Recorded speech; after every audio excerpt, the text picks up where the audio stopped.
suis ravie de vous présenter comme chaque semaine cette nouvelle édition sur Monaco Info. Parcourons ensemble les titres de ce journal. Depuis de nombreuses années, le parc Princesse Antoinette, géré par la mairie, multiplie les initiatives en faveur de l'avenir de la planète. Nous en saurons plus dans cette édition. Faut-il encore manger du poisson? Une conférence sur sa consommation a été donnée par l'Institut océanographique pour répondre à cette problématique. Une exposition inédite pour la Camille Art Gallery Monaco, au programme les œuvres de certains affiliés de l'association Faitets Monaco. Coup de projecteur sur le prochain ballet de Jean-Christophe Maillot. Nous plongerons au cœur des répétitions de Lac. Un nouvel heureux événement à Monaco pour la famille princière. Béatrice, l'épouse de Pierre Cassiraghi, vient de donner naissance au CHPG à leur premier enfant. Mardi 28 février, le couple a accueilli un petit garçon. Nous vous parlons régulièrement des actions environnementales menées un peu partout sur le sol monégasque. Coup de projecteur aujourd'hui sur de nouvelles mesures prises au sein du parc Princesse Antoinette. Sandrine Nègre s'est rendue sur place. Il fait partie des poumons verts de la Principauté. Situé entre les boulevards du Jardin exotique et de Belgique, le parc Princesse Antoinette est un lieu très prisé des tout-petits, mais pas seulement. Plusieurs personnes viennent ici chaque jour pour déposer des feuilles de salade ou des pots de bananes, par exemple, dans l'un des 3 points de compost du parc, sous le regard bienveillant de cette poule qui remue le tout. Depuis en fait le mois de janvier, donc je dois dire que c'est à l'initiative des jardiniers du parc qui travaillent ici toute l'année. En fait, on a mis en place une récupération des fruits et des légumes qui ne sont pas vendus au niveau de l'Intermarché, donc le supermarché qui est au-dessus. Et on les donne aux animaux, donc cette collecte a lieu tous les lundis et ça permet de nourrir tous les animaux en fait, durant toute la semaine. Donc, du coup, ça leur permet d'avoir, on va dire, un menu assez varié. Donc, ils sont très très contents. Et ça évite aussi donc, d'avoir beaucoup de déchets au niveau du supermarché. Et bien sûr, ça s'inscrit dans notre campagne contre le gaspillage alimentaire. Le développement durable au sens large figure ainsi parmi les priorités de la mairie et des jardiniers ici. Un travail quotidien est mené, il est organisé de façon à ce que rien ne soit gaspillé.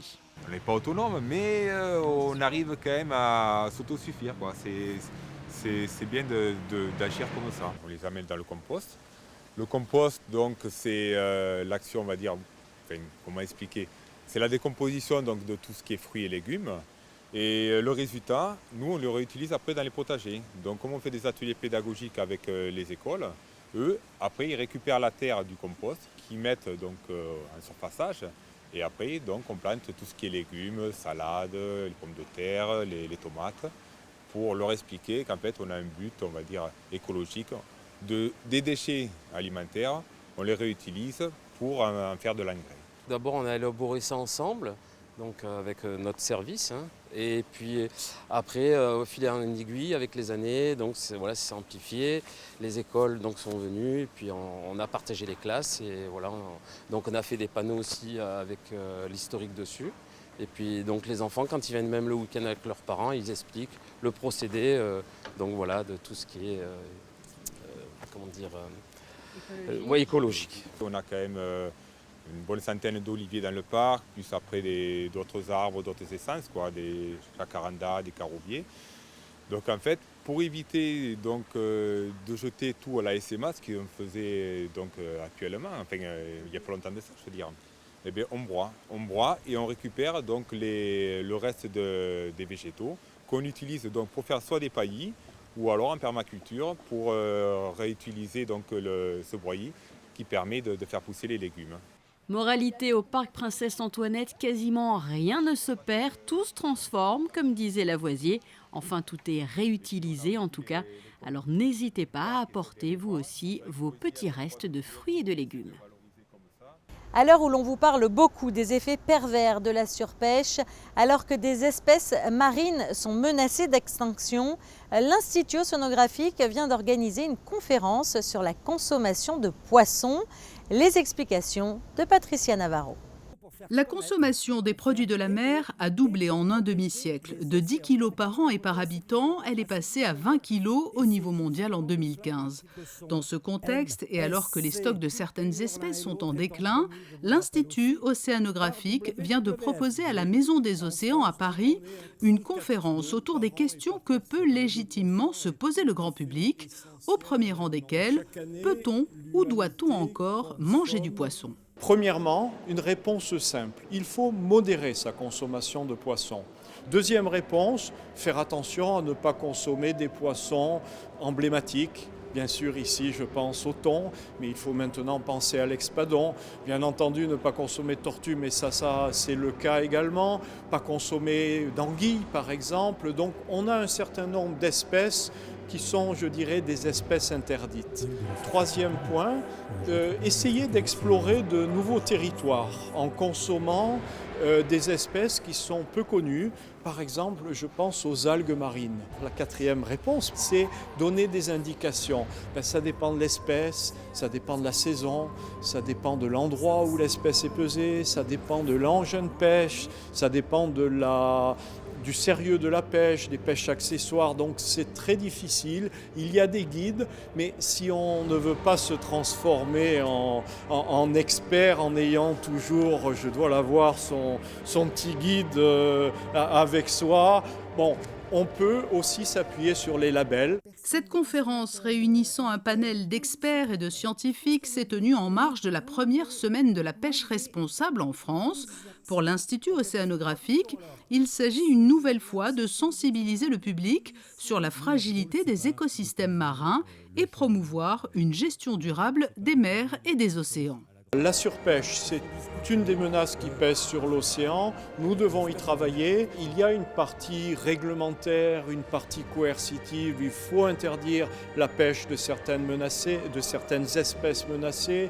Il faut mettre des quotas sur d'autres espèces. Il faut pourchasser et punir la pêche illégale, mais il faut aussi travailler au niveau du grand public, et le grand public, en orientant ses achats à la poissonnerie, au supermarché, dans les restaurants, orientera les filières de pêche. Et donc c'est par ces deux biais que nous souhaitons attaquer le problème. La bonne information du public est capitale. Ce sont en effet les consommateurs qui peuvent contribuer aujourd'hui à faire évoluer la pêche vers une durabilité, et ce, au-delà des réglementations existantes. En bref et en images. La remise des prix du trophée interentreprise et de l'administration monégasque a eu lieu cette année au bowling de la Nibox, une 6e édition qui a été l'occasion de fédérer les collaborateurs de sociétés et de l'administration autour d'événements sportifs leur permettant de renforcer une cohésion d'équipe et de découvrir de nouvelles disciplines. Les épreuves de l'édition 2016, le rugby touch, le paddle tennis, le beach volley, le karting et la pétanque. Et sachez que pour l'édition 2017, vous pouvez d'ores et déjà vous inscrire pour participer à cet événement. Dans quelques jours débutera à la Camille Art Gallery Monaco une exposition inédite. Plusieurs affiliés de l'association Faitets Monaco vont présenter leurs travaux artistiques. Pour monter cette exposition, ils ont bénéficié du parrainage de l'artiste Eric Macholder. Patricia Navarro et Olivier Bonello les ont suivis dans leurs préparatifs pour cet événement. Tout a débuté il y a plusieurs mois. En décembre, nous les avions rencontrés dans les locaux de Faitets Monaco. 2 mois plus tard, et à quelques jours du début de leur exposition commune, les artistes affiliés de l'association Faitets Monaco mettent la dernière main à leur production artistique qui sera présentée à la Camille Art Gallery de Monaco. L'idée est venue de la princesse qui a eu cette magnifique idée quand Hervé et Teresa sont venus nous voir en disant que la princesse nous avait choisi pour orchestrer cette exposition. Tout doucement, quand j'ai vu le talent de ces artistes et leur engagement, leur enthousiasme, ça nous a vraiment motivés. Ça va être surprenant. Ils ont tous très bien travaillé et nous sommes très fiers parce qu'ils ont une qualité de travail incroyable et surprenante. L'artiste Eric Massolder, qui a accepté de guider les affiliés de Fighteds Monaco dans ce vaste projet, les a reçus chez lui, sur les hauteurs de Saint-Laurent-d'Aise, au cœur d'une belle pinède, pour leur montrer notamment le résultat final de l'une des œuvres qui sera au cœur de cet événement artistique, une météorite stylisée. Au départ, c'était si on vous annonce une maladie comme mes chers amis, je dirais, qui, dans ce cas, le sida, je pense à ça, c'est comme une météorite qui rentre en soi, quoi, qui prenne tout le corps, qui bascule toute la vie. C'est costaud de vivre ça dans sa vie. Venus d'univers tous très différents, les affiliés de Fighteds Monaco qui ont pris part à ce projet avaient tous au départ des terrains d'expression artistique divers, photographie, collage, dessin, peinture. Pour la première fois, ils exposeront le fruit de nombreuses années de création. Notre aventure est partie d'une initiative collective. Et j'insiste sur le mot collectif puisque effectivement il y a le projet déjà que nous avons porté pendant presque un an, qui nécessite beaucoup de travail. Et on a eu la chance de rencontrer effectivement Eric Massolder, qui donc nous a proposé de travailler aussi de manière collective, mais sur le côté artistique. Et ça a été une chance pour nous, ça nous a boosté, ça a décuplé du coup notre sens de la créativité. Et c'est vraiment une belle aventure. L'exposition intitulée Expositif se tiendra du 9 au 31 mars à la Camille Art Gallery, Monaco. Ils se produiront à compter de ce jeudi sur la scène du théâtre Carlo Felice à Gênes.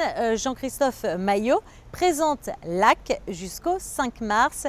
Alexandra Pagny a suivi ses dernières répétitions à l'atelier des ballets de Monte-Carlo. Voyez son reportage.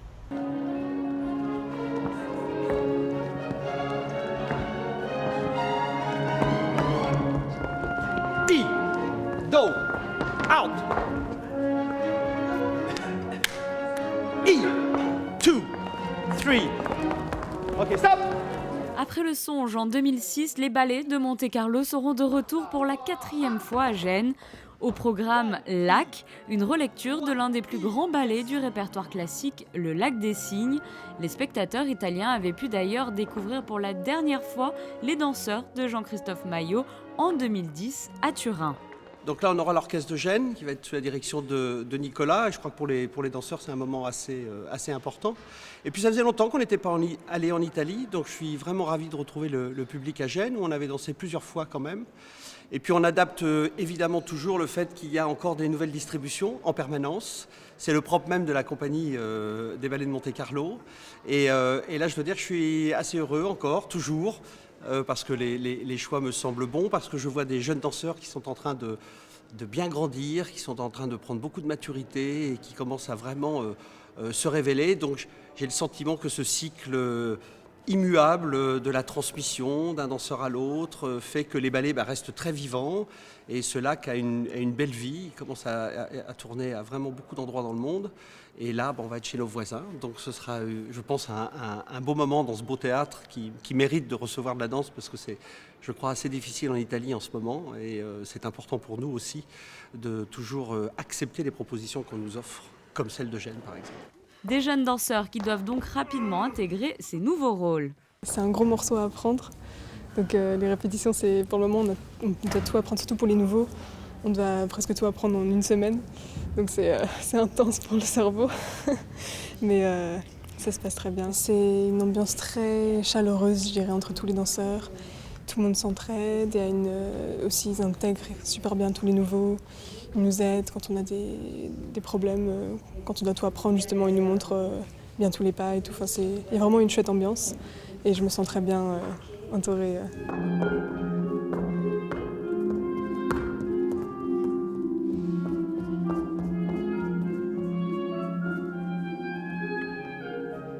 C'est très intéressant pour moi parce que en fait, j'ai créé le rôle de le cygne noir.